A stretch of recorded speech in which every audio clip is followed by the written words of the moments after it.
todo ritmo aquí en vivo el domingo. Son las 9 de la mañana, 24 minutos. Así es. Bueno, vamos a contarte algunos detalles de lo que ha pasado en los últimos días. Vamos a hacer un repaso porque tenemos a alguien que nos va a explicar algunos temas vinculados al tema de los jubilados, los adultos mayores, lo que ha ocurrido en las últimas semanas. Y estoy hablando fundamentalmente del cuento del tío, ¿no? Ese famoso cuento del tío, es decir, que los engañan a muchos jubilados, saben dónde viven, entonces los delincuentes aprovechan la oportunidad para engañarlos, para mentirles, para hablarles de algún familiar que los mandan aquí en o tal, para meterse dentro de las casas o también para estafarlos en vía telefónica, ¿no es cierto, Álvaro? Correcto, mira, en las últimas horas la ONG Defendamos Buenos Aires entregó un informe donde en los primeros 6 meses del año hubo 890 casos de cuento del tío con jubilados. Ellos tienen un estimativo de que la estafa llegó a 44 millones de pesos. Fue con 4 datos puntuales de los últimos días nada más. A un hombre de 90 años le dijeron que volvía al corralito y le robaron $100.000 de su casa. ¿Cómo fue? El típico llamado. Hola, sí, hablamos de parte de tu sobrina, dice que tenés que sacar la plata porque hay una situación que vuelve el corralito, ese jubilado sacó el dinero, dicen que la tenía que llevar a la escribanía. En ese momento, obviamente, la plata nunca más apareció. En la semana, esta mujer, que durante 37 años ahorró muchísimo dinero, se lo quería dejar a su sobrina, eran $50.000, la llamaron para decirles justamente este movimiento económico, terminó perdiendo los ahorros de toda su vida.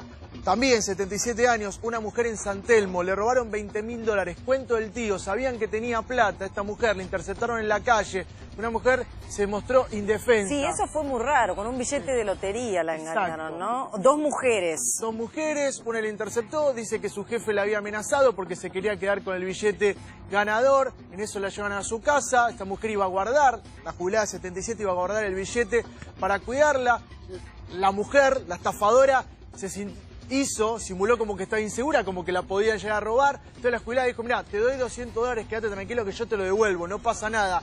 En ese interín, la otra persona que había aparecido vio dónde había sacado la plata y le robaron absolutamente todo. Y otro de los casos que se está dando y es muy repetido, son llamadas a jubilados donde le dicen que tienen que depositar una cierta cantidad de plata, por lo general son entre 7.000 y 9.000 pesos, que es del ANSES, y le dicen que a partir de ese momento va a empezar a cobrar la reparación histórica que había sido beneficiado. Esto se da muchísimo. Y muchos de estos llamados llegan de detenidos, llegan de servicios penitenciarios. 4 casos nada más en apenas 10 días. Bueno, para hablar de este tema lo invitamos a Cristian D'Alessandro, que es abogado previsional. Cristian, ¿cómo evitamos que los jubilados caigan en esta trampa, sean engañados con el famoso cuento del tío? Gracias por invitarme. Por favor. Para evitar esto, lo primero que hay que hacer es tomar mucha conciencia de que no hay que alertar, no hay que avivar giles, como quien dice, no hay que hablar de más en la cola de un banco, tratar de hablar poco, no contar que van a cobrar algo o que tienen plata. Y segundo, si abrieron la boca y los llaman por teléfono o no abrieron la boca y los llaman por teléfono, cortar inmediatamente la llamada, cortarla de cuajo, y si alguien se apersona en la casa diciendo que son supuestos empleados de AISA, de la luz o del banco o de PAMI o ANSES, desconfiar. En algunos casos los bancos ni empleados de otros lados mandan supuestos trabajadores, y en todo caso llamar a la policía antes que nada. Es preferible alertar antes de abrir la puerta para que te peguen un palo. No, y aparte también en el tema de llamados telefónicos, cortar inmediatamente. Primero, cortarla. Tenemos que saber que los bancos no llaman por teléfono al cliente, ¿sí? Bueno, algunos pueden llamar, pero solamente para hacer alguna alguna venta, ¿no es cierto? Sí. Y ANSES tampoco. Tampoco. Es decir, ante la duda, ir directamente a la dependencia y sacarse las dudas con eso. Cada vez más frecuentes son los llamados de abogados o supuestos abogados o gestores que dicen que son de ANSES. Los abogados, los supuestos abogados o los gestores no deben llamar por teléfono. ¿Por qué? Porque el ANSES no recomienda ningún abogado para ningún tipo de trámite. Mirá, Cristian, para que nos quede claro, nosotros, bueno, la producción hizo unas placas, dice modalidades frecuentes de engaños, las bancarias, entrega de billetes truchos, la de los supuestos empleados bancarios que recién mencionábamos, la de los supuestos empleados de ANSES y PAMI, la de los falsos gestores, la de los secuestros virtuales, la banda de los gitanos. Así denominada, claro. La del cuento del tío, bueno, que estamos tratando ahora, y la de los cambios de billetes. Prácticamente las bancarias, la entrega de billetes truchos dentro de las instituciones bancarias, o sea, de los bancos, sea de cajero físico o de cajero automático, claro, ya prácticamente no son las frecuentes. En un momento había un banco importante que daba billetes truchos, pero como hubo una reglamentación del Banco Central donde tienen que tener a disposición la luz halógena, los jubilados tienen el deber y la libertad de pedir y el derecho de pedir que los billetes sean pasados por esa luz halógena. Eso es en la caja física. Y en los cajeros automáticos han habido algunos casos, pero yo siempre aconsejo que lo siguiente. Hay en los cajeros automáticos como una pelotita, que parece una pelotita resguardada por un vidrio. Eso es una cámara interna. Si tienen dudas, pongan los billetes en forma de abanico y muestren la denominación de los billetes, o sea, los números, las series, porque ahí tiene que quedar consignado y en todo caso, si uno tiene dudas o le metieron un billete trucho, ahí puede recurrir a la filmación del billete. Prueba, ¿no? Claro. Uno de los casos que yo estaba contando, el del hombre de 90 años, hay una sospecha de un empleado bancario, porque ese hombre de 90 había hecho unos movimientos, se supo que tenía $100.000, inmediatamente horas después es que llega el llamado a su casa haciéndose pasar por un familiar que le decía que volvía al corralito. Así que también esto de los famosos empleados infieles de las bancas. Los empleados bancarios no van a la casa, ni llaman por teléfono para decir que cambia la denominación del billete, ni que pasa de San Martín por un guanaco, nada. Siempre hay que tener presente que los billetes de salir de circulación, las comunicaciones generalmente se hacen en los noticieros, se habla, y si uno tiene duda, cuando va al banco, tampoco pregunten cualquier empleado que está en el banco dando vueltas, o cualquier persona. ¿Por qué? Porque hay gente que se suele pasar por empleado de adentro de un banco y no lo son. Siempre hable con el tesorero. Esa es mi recomendación. Dentro del banco, pida hablar con el tesorero y cualquier consulta, hable con el tesorero. Él es el responsable de la caja. Que la familia esté atenta, ¿no? Claro. Porque generalmente los jubilados son de hablar. Que nunca vayan solo. Generalmente los jubilados van el mismo día de cobro, se encuentran con los mismos compañeros de cola y hablan, sí, porque mi hijo va a cobrar o porque yo tengo la reparación o me sale el juicio de reajuste. Miren, la lengua bien adentro y tranquilidad, no hablar porque las paredes escuchan y todos saben después a la larga o a la corta lo que uno cobra. Boca cerrada no entramos. Claro, vos sabés que desde el 1 de agosto, desde hace pocos días, que comenzó a instrumentarse el retiro de los billetes de 5 pesos. Sí. ¿No? Suele ocurrir que cuando el Banco Central dispone esto, de retirar billetes, los delincuentes aprovechan y dicen, vio que arrancó el de 5 pesos, bueno, también arranca el de 100 pesos, ¿no? Porque hay un defecto y demás. Entonces aprovechan esa oportunidad para hacer el cambio. Uno dice, pero nada, cualquiera, nada. Sí, porque de 10 intentos que hacen, con que caiga uno, los delincuentes ya están hechos. Tal cual. Por eso en los secuestros virtuales, cuando llaman no una vez y justamente, llaman a varios y en un momento alguno cae, lamentablemente, ¿no? La diferencia entre los secuestros virtuales y los cambios de billetes truchos o supuestos empleados de ANSES o de PAMI o de empleados bancarios, la diferencia se da en la noche o en el día. Los secuestros virtuales generalmente se hacen por la noche y en los pueblos del interior cuando uno duerme la siesta. O sea, en el momento de mayor vulnerabilidad porque uno está enajenado como de la realidad. Los empleados bancarios, los de ANSES o los de PAMI lo hacen generalmente en horario de oficina. ¿Por qué? Porque te obligan a ir al banco en hora de comercial para que supuestamente vos retires el dinero y se lo entregues a otra persona. O sea que a cualquier hora del día te puede pasar cualquiera de estas cosas. A la noche, las lloronas. Mamá me secuestraron, papá me secuestraron. Corten inmediatamente el teléfono. Y no dar nombre. No dar nombre. Y si dieron nombres, porque uno en la desesperación está dormido, te agarran en estado alfa, corten. Y en todo caso, si metieron la pata y ya empezaron con la seguidilla de datos y todo eso, corten y traten de llamar a un familiar, un vecino, un familiar. En la mesita de luz, trate de poner un papelito con un teléfono, 2 teléfonos en la mesita de luz, cosa de que cuando uno se despierta y se olvidó, si no se acuerda el número, tenga ahí consignado algo como para salir del paso. Bien. Eso es lo que los nombres es porque lo que le ocurrió a este jubilado 88, ¿no? Que perdió los ahorros de 37 años. Cuando llaman, hola tía, y ella da el nombre directamente de su sobrina y dice, no, yo pensé que era, lo vi tantas veces en televisión y ahora yo soy víctima de eso. Por eso nunca dar nombres y hasta de última dar un nombre cualquiera para probar si realmente estamos... Pero a la hora que te agarran, miren, yo estaba durmiendo y me llamaron. Desprevenido. Bien, por suerte yo corté, pero uno queda con la intranquilidad. Le corté inmediatamente antes de que empiecen a hacer toda la perorata. Ahora, hay que aclarar una cosa con los de ANSES y con los del PAMI, si van o no van a la casa. Y esto hay que aclararlo bien.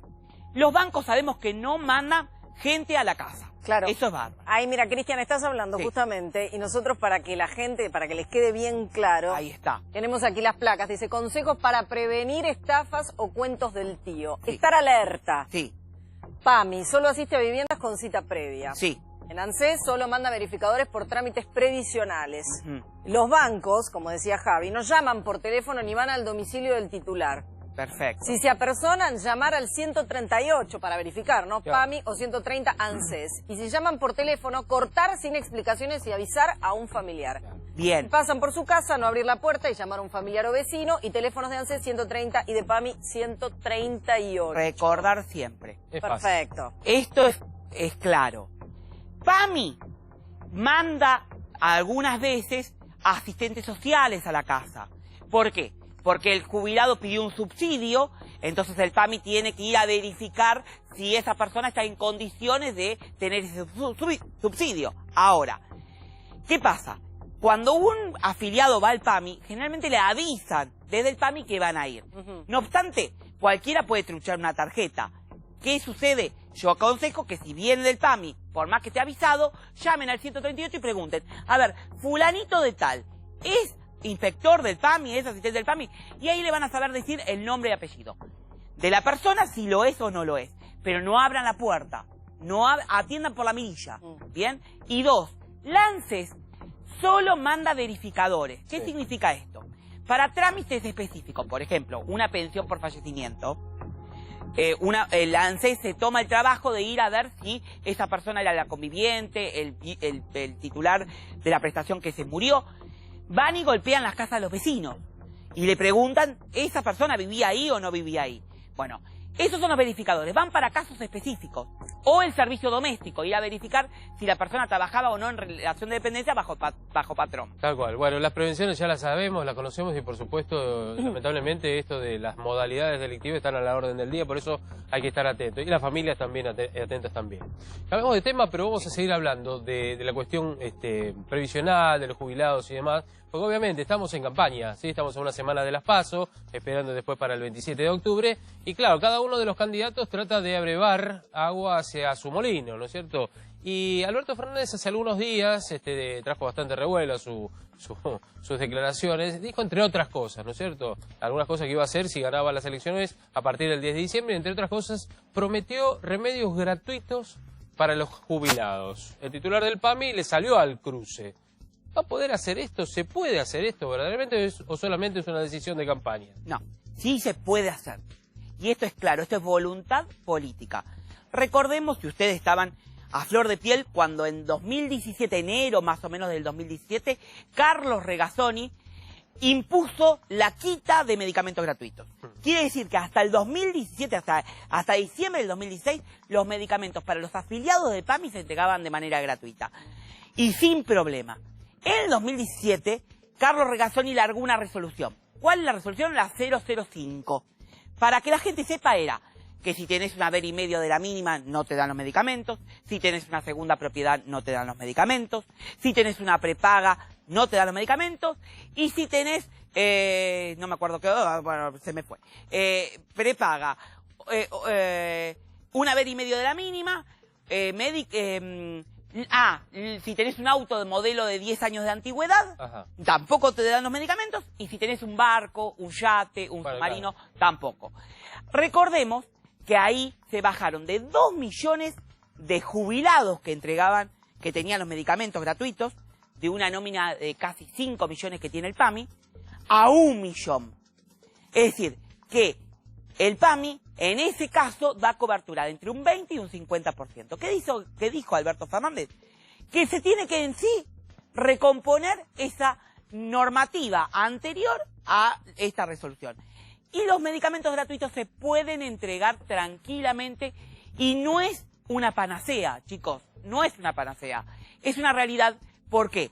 Porque los medicamentos se entregaban antes y ahora se puede hacer de nuevo. Pero, Cristian, es voluntad discúlpame política. que te diga, hay 4 millones de jubilados. 5. 5 millones de De jubilados. afiliados de PAMI. Bueno, pero también hay jubilados que no están en la misma situación. ¿No habrá que discriminar cuáles son los que pueden abordar los medicamentos y cuáles no? Acá no es una cuestión de quién paga o quién no paga el medicamento. Pasa por cómo pagaron durante toda una vida de trabajo. El PAMI se financia con fondos propios. 200.000 millones de pesos tiene de patrimonio el PAMI, de presupuesto. Es el 5º presupuesto más importante de la Argentina. Después de la provincia de Buenos Aires, Santa Fe, viene el PAMI con 200.000 millones. Los medicamentos, según el diario La Nación, insumirían anualmente 19.000 millones de pesos. Fíjense si no pueden sacar de los 200.000 millones, 19.000 para pagar los medicamentos y darle de gratuito a los jubilados. Yo te pregunto algo, a ver, en esto de estar en campaña, todos, no estoy hablando de uno en particular, sino de todos. ¿Vos creés que van a... En el kirchnerismo, ¿cómo fue, digamos, durante Cristina Fernández de Kirchner? ¿Se entregaban los medicamentos gratuitos? Totalmente gratuitos. Totalmente gratuitos, 2 millones de jubilados, porque no todos consumen medicamentos. Y algunos tienen prepaga, otros no consumen. De 5 millones se entregaban a 2. No es que todos acceden a los medicamentos. Pero recordemos una cosa. Regazzoni, ¿saben lo que dijo? ¿Saben lo que dijo? ¿Qué dijo? Que los medicamentos se le entregaba para darle de tomar al pichicho, al perro. Claro, o sea, sobreuso. Y ahora Casinotti dijo que iba a estar sobrevaluado o facturada la situación del PAMI, más o menos esa es la palabra que usó. Qué situación rara, porque a la justicia, al pichicho no lo culparon, porque nunca llegó la denuncia. Bueno, este tema está trayendo muchas repercusiones en nuestras redes sociales, están llegando mensajes. Sí. A ver qué dicen, Nico. Bueno, entre otras cuestiones, en realidad nos están escribiendo bastante por el hashtag del día, pero no sé si hay alguno en particular. El tema, ¿sabes por qué te pregunto, Cristian? Fundamentalmente, ahora vamos a ver los mensajes. ¿Por qué? Porque, hay muchas dudas en este tironeo que hay respecto de las elecciones, los comicios, ¿no es cierto? En donde los candidatos proponen algo y después no lo pueden cumplir. Claro. Primero, por lo que han criticado desde el oficialismo, desde el gobierno, a Fernández, en el sentido de decir, claro, como está la situación hoy, tal vez no se puedan inmediatamente, apenas se asuma el nuevo gobierno, entregar los remedios gratis. Habrá que esperar algún tiempo más. ¿Se puede, Javier. ¿Hay capacidad económica para poder sustentar eso? Vuelvo a insistirte. ¿Por qué lo sacaron entonces? Porque este gobierno viene por la restricción del PAMI. El PAMI, hoy por hoy, para entregar una prótesis, tenés que ser bailarín. Y justamente estás pidiendo que sea una prótesis de cadera. Sí. ¿Bien? Para entregar los medicamentos, tenés que demostrar que sos pobre. ¿Sabés lo que es ir al PAMI con el certificado de pobreza y que el asistente social te haga el trámite del arbolito y te demore 3, 4 meses en irte a tu casa a controlar si sos pobre o no para darte una vallaspirina? Sí. Claro, Esa sin embargo, el titular del PAMI, Casinotti, dijo que fue elogiado por la política de remedios de este gobierno. Sí, pero perdonen, ¿eh? ¿Qué van a ser elogiados? ¿Pero qué van a ser elogiados? Sí. Los medicamentos aumentaron en promedio en estos últimos 4 años 333%. El sueldo del jubilado aumentó solamente 100%. Ahí está. ¿Cuánto dinero destinan los jubilados en medicamentos, Cristian? 4.000 pesos promedio. 4.000 como mínimo. Pero, por ejemplo, Susana, que consume atenolol, a Susana no le aumentó 333%, porque solo consume atenolol. ¿Sabe cuánto aumentó el atenolol en estos 3 o 4, casi 4 años de gobierno? Más del 700%. O sea, que Susana no paga 333% más, o no pagó eso, pagó más del 700%. Y en la jubilación de Susana es de 172% de aumento. Por ende, los medicamentos en estos años se desregularon, los precios se fueron a las nubes, no hubo control Y lamentablemente, quien paga las consecuencias es el más vulnerable. Pero en definitiva la pagamos todo, porque el que va a la farmacia no va a comprar un bien de lujo, no va a comprar un auto, va a comprar algo para proteger su salud. Y eso es lo que el PAMI no tuvo en cuenta. Pero ¿qué pasa? Te dicen, los jubilados le regalamos los medicamentos, y a los jubilados no le regalan nada, chicos. ¿Saben por qué? Porque el 3% tuyo, Javier, tuyo, de Álvaro, mío, van a destinados a la obra social todos los meses, durante 30 años como mínimo de la historia. Entonces, los pagamos con creces durante 30 años de historia, y además, una vez jubilado, al jubilado, valga la redundancia, le descuentan entre un 3% y un 6%. Y ahí va tu pregunta. Te respondo esto. Un jubilado que cobra 30.000, 40.000 pesos, que parece una buena jubilación, generalmente tiene un pago de servicios por más plata. A ese jubilado no le descuentan el 3%. Sí. ¿Saben cuánto tiene que descontarle a ese jubilado? El 6% del sueldo va para el PAMI. O sea que ese jubilado contribuye mucho más a la obra social que el de la mínima. Entonces, ¿cómo no le querés que le den? Entonces, lo de Alberto Fernández no es una promesa de campaña, sino que puede ser una realidad. No, el primer día que asuma alguien en el PAMI, deroga esa resolución, ni siquiera tiene que hacerlo por ley. Si lo quieren hacer por ley, mucho mejor. Pero el día que asume el nuevo director del PAMI, dice, se cae la resolución 005 y volvemos a la vieja usanza. Los medicamentos gratuitos para los 2 millones de afiliados que antes estaban. Por supuesto, siempre puede haber abuso. Siempre hay que tener un control, porque si no, el pichicho se va a beneficiar dándole el medicamento para el hígado. Ahora, lo que tenemos que hacer es un buen control y que los precios tienen que estar regulados. Y una cosa, en la Argentina hay 39 laboratorios estatales. 39 laboratorios estatales que le corresponden al Estado Nacional, a las provincias y a los municipios. 39 laboratorios que están medio abandonados. Hay que poner en marcha esos 39 laboratorios para que produzcan remedios genéricos. Esos remedios genéricos se pongan a disposición de hospitales, de las obras sociales como el IOMA y la obra social del PAMI. Le van a abaratar los costos con producción local, propia, estatal, y todo es un círculo vicioso.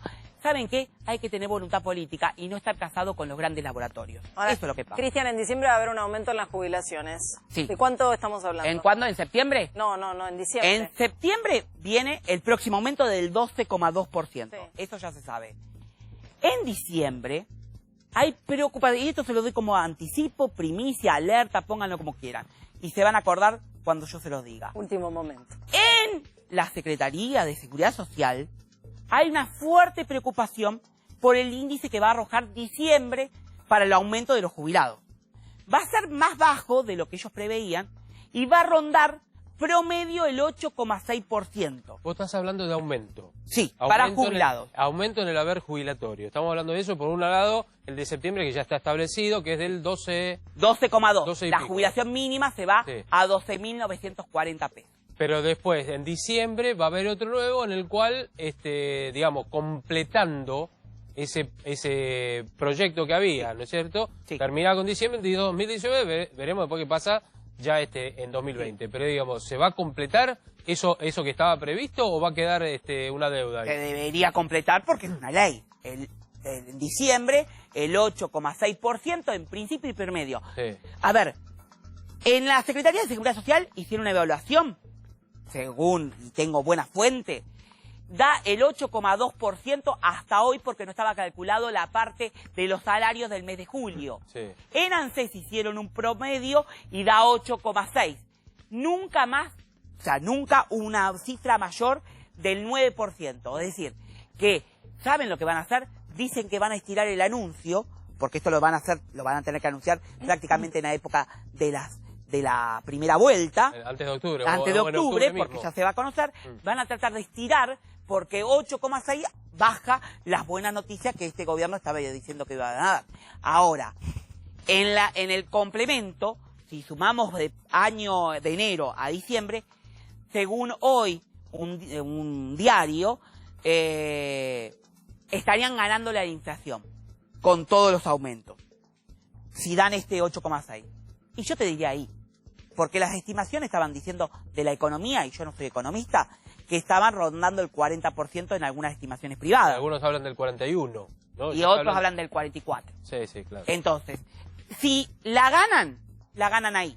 Pero es más factible que la emparden a la inflación que haya ganancias. Pero recordemos que el año pasado los jubilados perdieron 19% del poder adquisitivo frente a la inflación, más el 9% del robo que le hicieron en el empalme, el cambio de fórmula, de diciembre del año 2017 a marzo. ¿Se acuerdan cuando hubo el cambio de fórmula? Y el bono Lilita Carrió, que le dieron un bono a los jubilados que como un hueso para el perro y entretenerlos. Bueno, ese bono que resultó como hueso para el perro, lo entretuvieron, no le dieron ninguna mejora.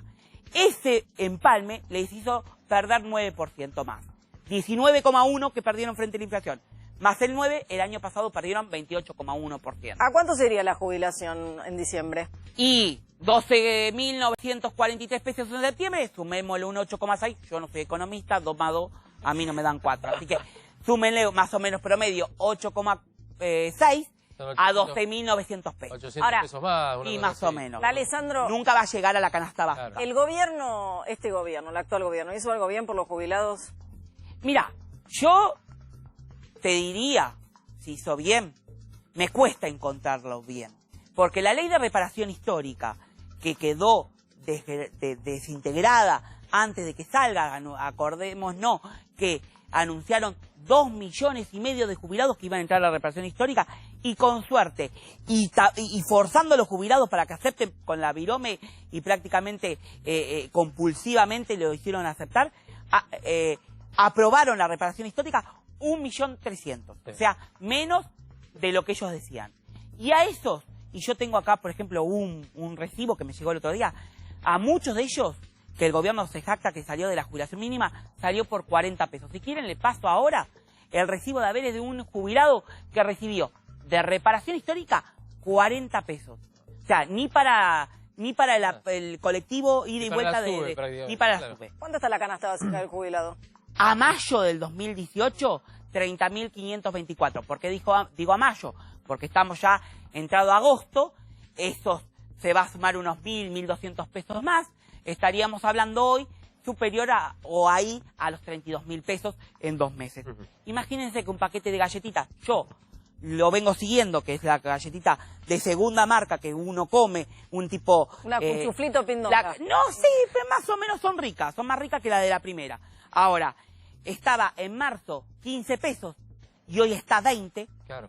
O sea, yo la sigo, esa marca. Sí, en el mismo lugar que vos vas a hacer las compras siempre. Sí, me gusta hacer la compra. Me voy con el chango. Cristian, cuando los jubilados te paran en la calle te preguntan, digamos, ¿no? Porque como vos sos un referente también de ellos, y sobre todo porque estás, bueno, en los medios de comunicación y a veces se amparan en eso, ¿cuál es la preocupación mayor hoy de los jubilados? Digamos, estamos en época electoral, obviamente es una necesidad también para muchos de los frentes, atraer votos. Hoy está casi en algunos sectores, no podemos hablar de cifras, ¿no? Pero, digamos, están todos los sectores buscando voto a voto, uno a uno, ¿no es cierto? Y los jubilados es un tema. Algunos lo han dejado de lado, pero se dieron cuenta desde hace algunos meses que ellos también van a votar, a pesar de que están eximidos, muchos de ellos que tienen una edad que la ley así lo asiste, pero algunos de ellos van a ir a votar, ¿no es cierto? Bueno, a ver, la principal preocupación de los jubilados es que no llegan ni a la semana. Con el sueldo, están empeñados, no comen ni compran remedio. Yo acá venía, antes que todos hablaran, y decía, o compran el remedio o comen. Ya no comen ni compran el remedio. Y se lo explico por qué. ¿Vieron los créditos a ANSES que el gobierno largó con tanto bombo y platillo? La mitad de los jubilados están endeudados, la mitad. Un poquito menos, pero también hay una cifra engañosa porque faltan unos decimales al gráfico de torta. Pero prácticamente la mitad sacaron los créditos para comprar los medicamentos, para comer y para pagar los servicios de la luz, el agua y el teléfono, el 50%. Y el otro 50% de los que sacaron los jubilados, los créditos, sacaron supuestamente para una reforma en el hogar, que no es otra cosa que tapar la gotera que se le cayó el techo, de años de que no lo pudieron hacer. No es para hacer una casa, sino para los agujeros de la casa, ¿no? Ahora, Esos jubilados que sacaron el primer crédito en las elecciones de hace 2 años, que largaron los créditos, con tanto entusiasmo sacaron el primer crédito. Claro, lo consumieron en el primer día que lo sacaron. Se empeñaron 5 años. Claro. Empezaron a tener una deuda. No llegan con la jubilación mínima. Por ende, fueron al banco y sacaron un segundo crédito. Claro, están muy El banco les chupa parte del salario sin el descuento directo del recibo, le sacan prácticamente toda la jubilación. En el interior del país, yo te doy el interior, pero acá también pasa, como no le alcanza, porque ya le cobran 2.000, 3.000 pesos de jubilación, van a un tercero crédito, que es el del usurero, que no les interesa que le devuelvan los 30.000, 40.000 pesos más los intereses. Le interesa el campo, la casa, porque le hace firmar los pagarés. Entonces terminan tan endeudados que cuando salen del banco son 3.000, 4.000 pesos en el bolsillo, salen, compran lo primero que compraron, entonces a la segunda semana ya no tienen ni para comer ni para comprar los remedios. Abrís la heladera de un jubilado. No tienen nada. Y prácticamente no tienen nada, pelada. Y esa es la realidad que uno está viviendo ahí. Y vos decías, los jubilados son un voto muy importante. Miren, vos a lo mejor te acordás, yo no lo viví en la época, pero la estudié. Paco Manrique, torció una elección con el voto de los jubilados. No te digo que ganó, pero torció una elección con el voto de los jubilados. Si los jubilados van a votar, y son los primeros que van a ir a poner el voto en la urna porque se levantan temprano, a mí tuve la alegría de acompañar a una señora de 100 años que me pidió a mí que la acompañe a votar. A las 8 y pico de la mañana estábamos yo con ella y yo acompañándola a votar. Los jubilados van primero a votar, a la fila del colegio electoral. Y muchos, ¿saben qué? Van inclusive temprano para ver si el presidente de mesa no vino, para ser ellos presidente de mesa, porque cumplen un deber ciudadano. Claro, tienen el deber cívico. Claro, y son ellos los primeros en ponerse la camiseta por la patria. Ahora, cuando los humillan, los degradan, como lo están degradando ahora, y la preocupación es esa, la verdad que es triste. Hablando de preocupaciones, tenemos consultas ahí, Nico, en nuestras redes sociales, en @vivodomingo24. Efectivamente, dice, soy discapacitada, fui a pedir un medicamento al PAMI y me dijeron que como no está en el Vademecum no me lo dan. Mi mamá es cardíaca, el cual es elemental para vivir. ¿Cómo sigo con esto? Nos dice Ingo. Para que se sepa, el Vademecum es como si fuese una biblia de los medicamentos. Exacto. Ahí están todos los remedios que están por cartilla médica. Si no están en el Vademecum, el médico de cabecera le tiene que recetar otro que sea similar. Claro. O en todo caso, ir al PAMI con el trámite del arbolito, una prescripción médica que le dice que sí o sí tiene que tomar ese, y el PAMI tiene que hacer toda la validación para que le den por vía de excepción ese medicamento. ¿Vía de excepción o reintegro también? No. Reintegro es diferente, porque el reintegro uno va a la farmacia, paga después el total y después tiene que ir a devolver. Y la farmacia por eso no te lo da, en el PAMI. A ver. Vía de excepción es que el PAMI te da, por ese caso específico, el remedio cubierto, aunque no esté el Vademecum. ¿Y entonces cómo hace? Y entonces, ¿cómo hace? Lamentablemente es ese trámite, el trámite del arbolito. Ajá. Tiene que o ir al médico y pedir la prescripción para que después ir al PAMI para que te lo cubran por vía de excepción. No hay otra forma. O pedirle al médico que te cambie del Vademecum, te ponga otro medicamento que sí está dentro y sea análogo o sea similar a lo que te tiene que cubrir como patología. Y aquellos jubilados que tienen, viste que, bueno, por distintas dolencias tienen varios medicamentos o varias drogas, ¿no es cierto?, que tomar. Cuando tienen que optar por esto de no tener dinero, ¿cuáles son los remedios o los medicamentos que desisten de comprar? Porque si no, no pueden comprar los otros. Digamos, los más importantes a los menos, entre comillas, menos importantes. Si hay remedios recetados, porque son todos importantes, ¿no? A ver, cuando uno va a la farmacia, vuelvo a insistir, no va porque a comprar un auto, a un bien de lujo, va a comprar su necesidad de salud. Hoy por hoy lo que hacen es privilegiar una enfermedad sobre otra. Un mes toman la de la presión, otro mes toman la del colesterol, y así están. O compran y llevan por blister, así como venden en el kiosco el pucho suelto. Bueno, venden por blister, a lo que hemos llegado. Lo que hacen los jubilados es estirar la caja como más puedan, y muchos van ahora a los bancos de medicamentos, que no son los más convenientes, porque atrás de un banco de medicamentos tiene que haber un médico que vea si ese medicamento que está tomando es correcto. Pero muchas instituciones sociales, iglesias, no sé, el Ejército de Salvación, por decirte una situación o institución social, tienen de los medicamentos que van quedando de los médicos, o muchos le piden a los médicos esta muestra gratis que generalmente les llega a través del visitador médico, y los médicos se apiadan y le dan la muestra gratis a los jubilados que no pueden pagarlo. Alessandro, eso es lo que está pasando. ¿Qué pasa con aquellos jubilados que se tienen que hacer diálisis? ¿Cuál es el conflicto que hay hoy con el PAMI? Bueno, hay que aclararlo. Yo hablé con la gente de diálisis y hablé también con pacientes que fueron estos días después del anuncio. No les dijeron nada a los pacientes que no le van a dar diálisis ahora. O sea, vayan con tranquilidad porque sabemos que en la diálisis se les juega la vida y la muerte. Son promedio 3 veces por semana que los jubilados o los pacientes hacen diálisis. ¿Y qué pasa? Los prestadores están exigiendo que les aumente la cápita. La cápita significa que les aumente el valor de la cobertura de cada tratamiento. Y como el PAMI, no solo a los de diálisis, sino a todos los prestadores, sean clínicas, sean odontólogos, sean médicos de cabecera, les pagan chirolas, y frente a una inflación que aumenta por encima de las chirolas que le pagan, lo que están pidiendo es un reclamo de recomposición, porque dicen se están fundiendo. ¿Qué sucede? Hay, en este momento, muchos jubilados que están dializándose. Miren, les digo la última noticia. Breve, Cristian, que tenemos que ir a hay una cantidad importante de jubilados que están hoy en peligro, pero ¿qué pasa? Lo que hace, y esto hay que decirlo bien claro, lo que están midiendo es fuerza. Las prestadoras diciendo, con una carta documento, intimando para que los jubilados empiecen a hacer presión, y el PAMI no tener otra cosa que aumentarles. Pero les cuento una cosa. A los odontólogos, ¿saben cuánto le pagan, por ejemplo? No. Hoy, 22 pesos la cápita. 22 pesos por paciente. Claro. ¿Qué le pueden atender? Nada. Y recién a enero, al odontólogo van a pagar 29 pesos. Está bien, tiene una cápita de 700 afiliados, o más o menos. Pero, ¿qué sucede? Lo que se da de insumo aumentó mucho. Tal cual. Bueno, Cristian, gracias. Muchas gracias por haber venido esta venido. mañana. Es un tema que siempre interesa y, por supuesto, todos los que tienen abuelos o familiares en esta edad, obviamente necesitan de la ayuda y además de darle una mano también. Hay que darle tranquilidad a los de diálisis, pese a esta noticia, pese a que yo soy muy crítico con el PAMI y los que está haciendo el PAMI, pero ¿saben qué? Una última. Lo que hay que darle a los jubilados, lo que corresponde a los jubilados, la dirección del PAMI.